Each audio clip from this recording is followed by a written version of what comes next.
Bonjour tout le monde, nous sommes Sophie et Daniel et nous allons parler de Simone Veil. Je m'appelle Simon Jacob et je suis né le 13 juillet 1927 à Nice. Mon père était architecte et ma mère s'occupait de mes desserts, de mon frère et de moi. Nous étions juifs. Mon enfance est marquée par l'antisémitisme. À partir des années 1930, le nazisme se développe en Europe. Ce mouvement raciste persécute les juifs. Quand j'avais 17 ans, je suis déportée avec ma mère et ma sœur dans les camps d'extermination de Auschwitz en Pologne. J'ai survécu comme ma sœur, mais les autres membres de ma famille ne sont jamais revenus des camps. Je fais des études de droit et de sciences politiques.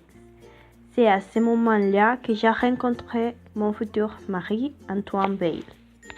Quand j'ai obtenu mon diplôme de droit, j'ai commencé ma carrière dans l'administration pénitentiaire. J'ai mis en place plusieurs mesures pour améliorer les conditions de vie des détenus.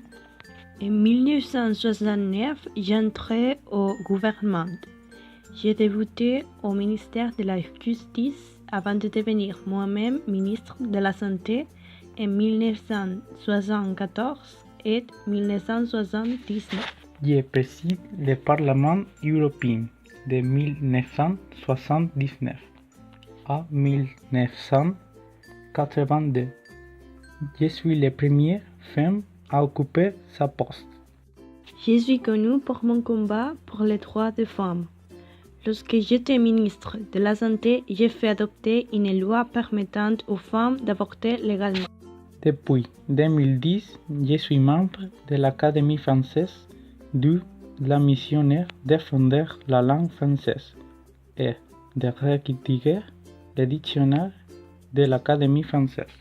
En 2007, j'ai publié une autobiographie intitulée Une vie qui s'est vendue à plus de 550 000 exemplaires dans le monde. J'y raconte mon enfance et mon parcours politique. J'ai toujours aimé lire les grands classiques de la littérature française, mais aussi les auteurs modernes. Je n'aimais pas beaucoup l'école. J'étais même une élève plutôt dissipée. Mon animal préféré est le chat. J'ai toujours eu des chats à la maison, principalement des angoras.